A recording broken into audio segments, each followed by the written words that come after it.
Morning, everybody. Good to be with you, and thanks for making time for our TMG live broadcast. So we got some exciting news. So the Better Homes and Gardens conference is in Las Vegas as of right now, and Lorraine DeVoe, our marketing director, is out in Las Vegas at the conference. And so she sent me a text last night, and the company was recognized as the #2 broker in all of Better Homes and Gardens for closed transactions, and #3 in closed volume. So that's a huge accomplishment. So congratulations to everybody. Even better is we had some individual agent recognition. So Linda Bolio from the Auburn, Maine office was the number 8 agent in Better Homes and Gardens for closed units.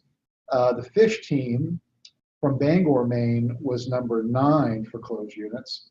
And the Gina team from Auburn, Maine was number 2 for closed units. And all 3 of those were in the entire Better Homes and Gardens network. So that's really quite an accomplishment, not only for the company, but for our individual agents and teams. So congratulations.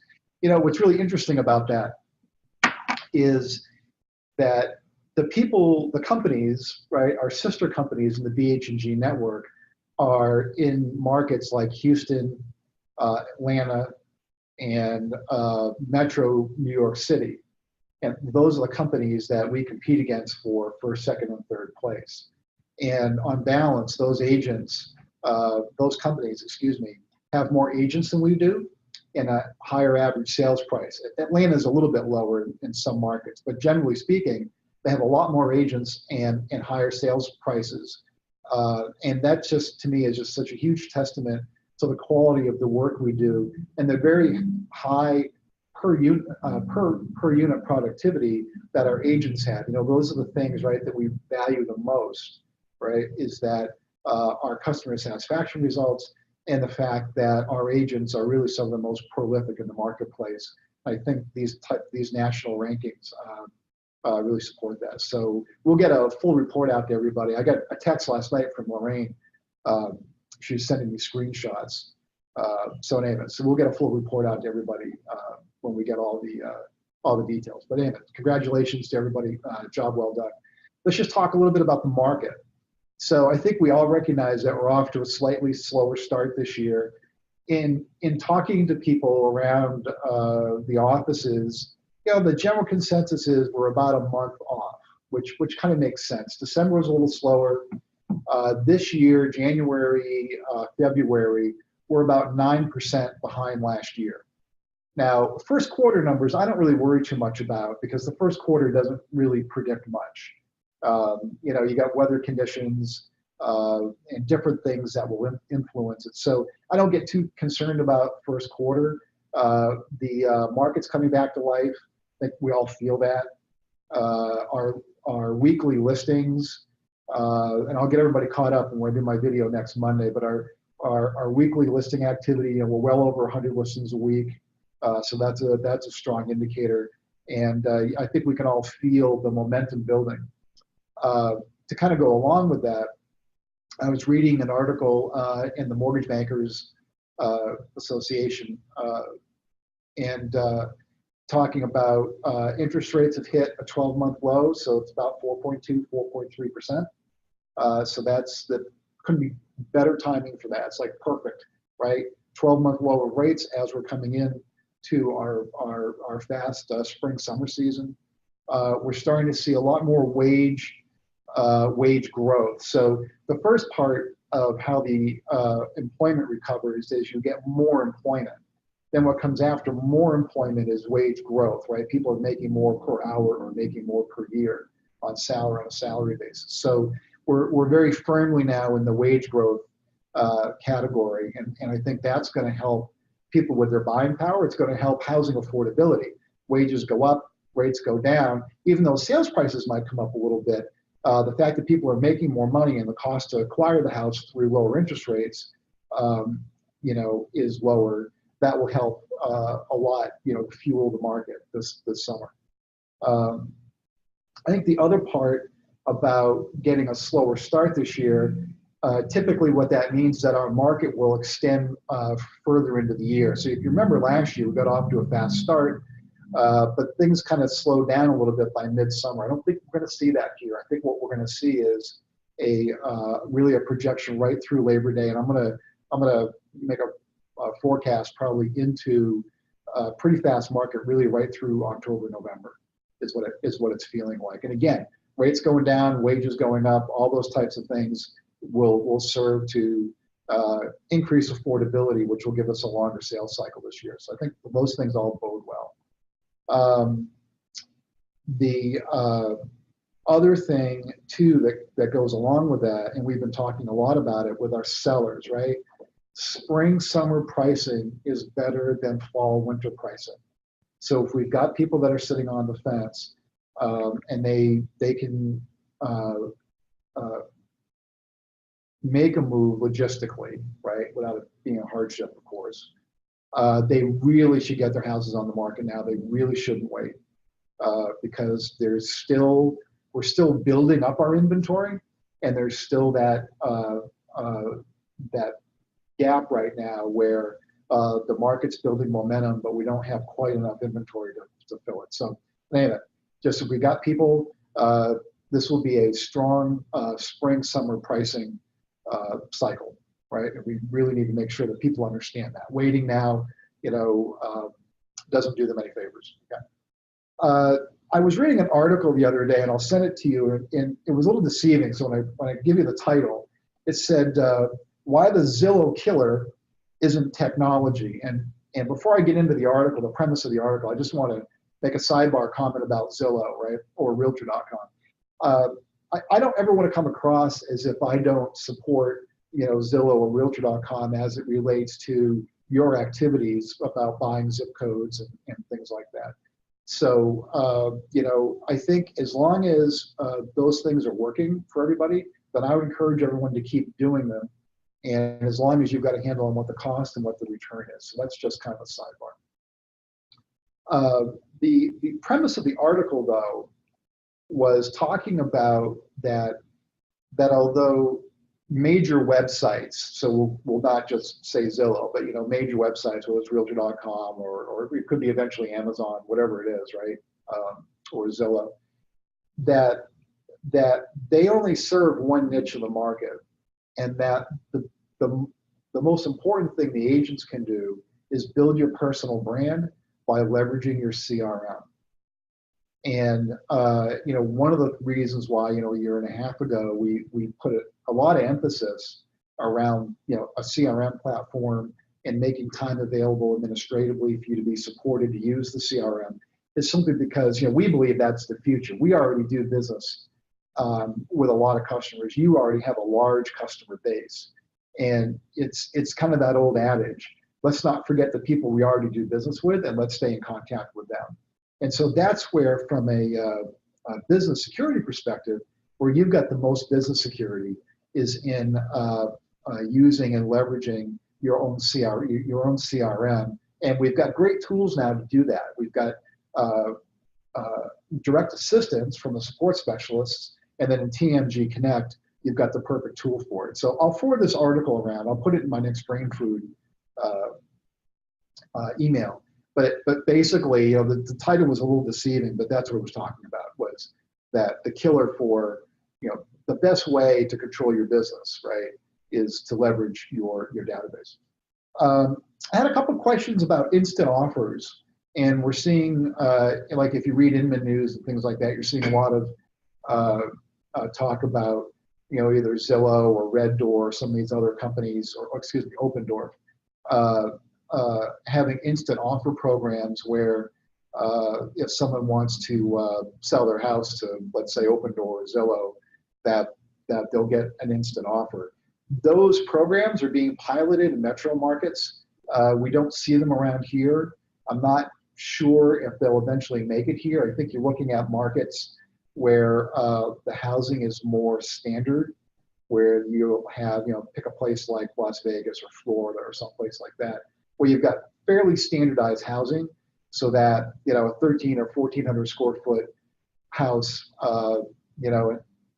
it generally will be in a more predictable price per square foot range. Where in the Northeast, we have a mix of older housing and newer housing, and pricing can be a little bit more challenging.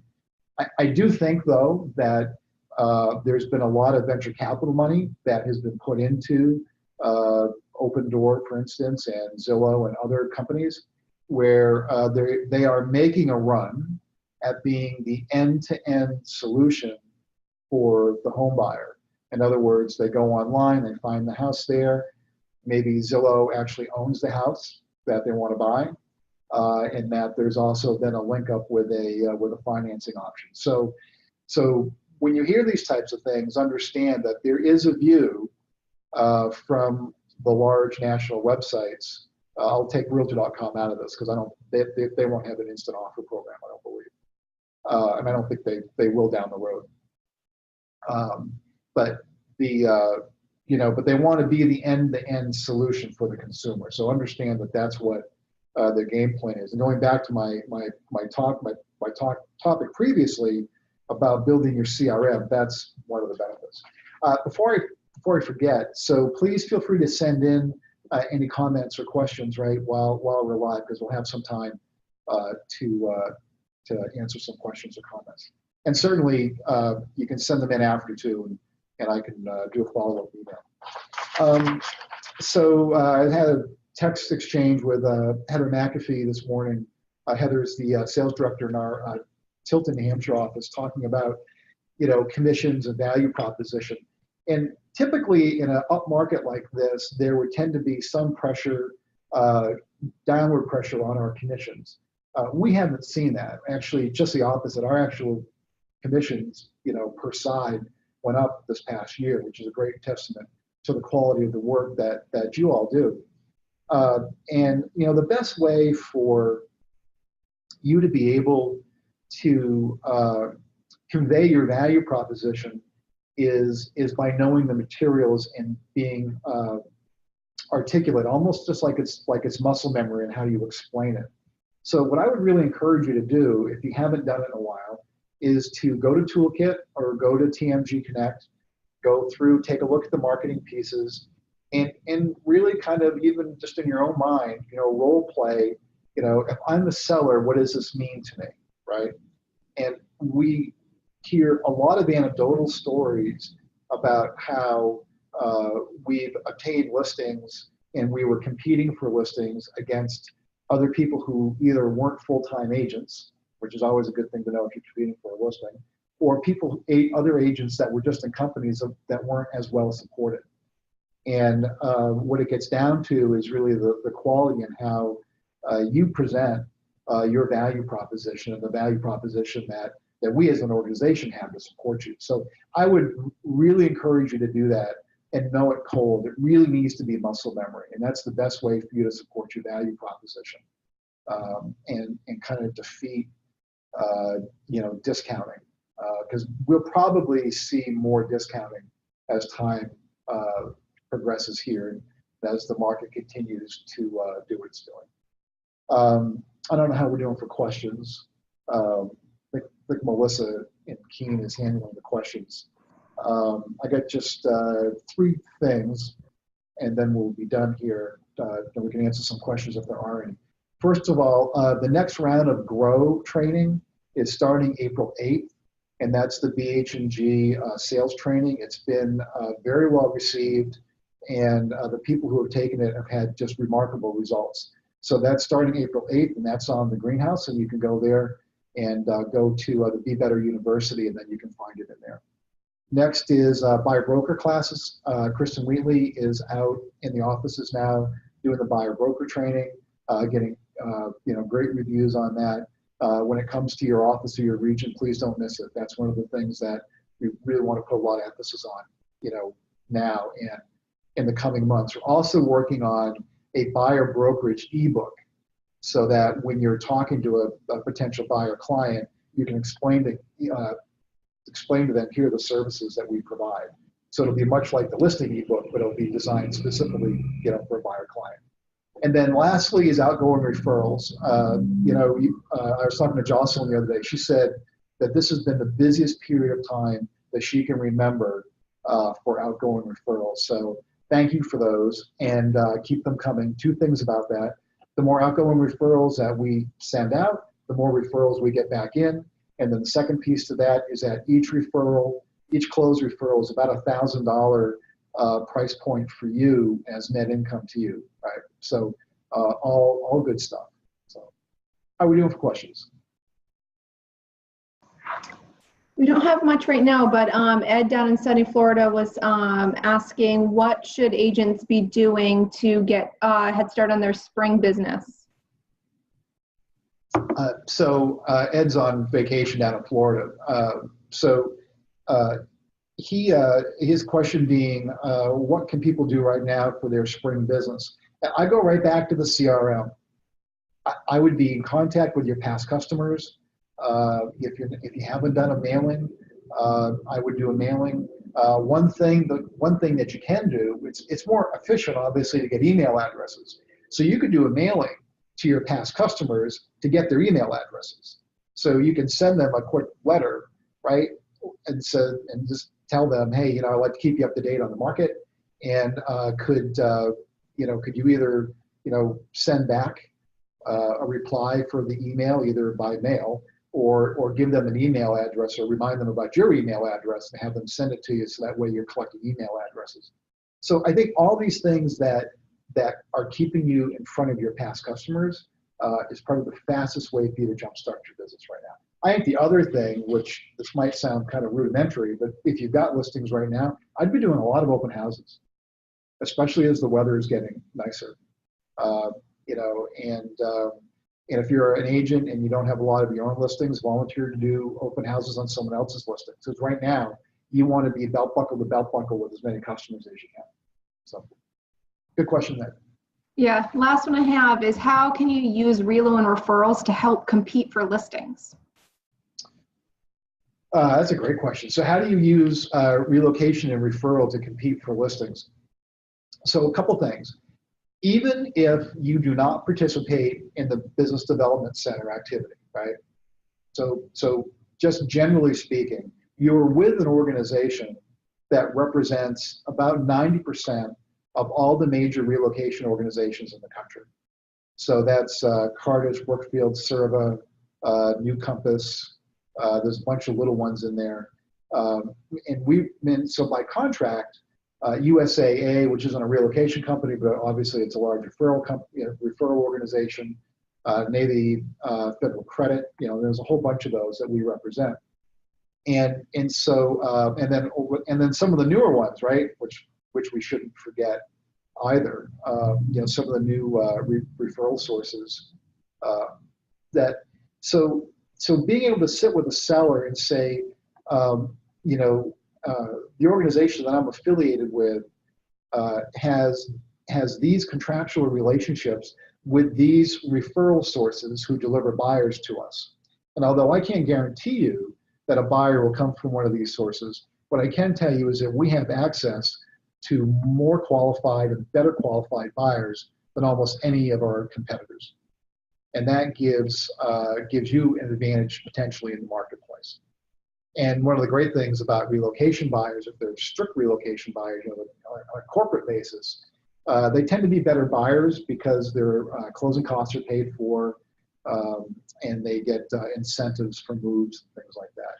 But so whether you participate in the business development center business or not, okay, you still have the benefit of that on a listing appointment, being able to describe to somebody that you're with an organization that has access to more qualified buyers than really almost any other company.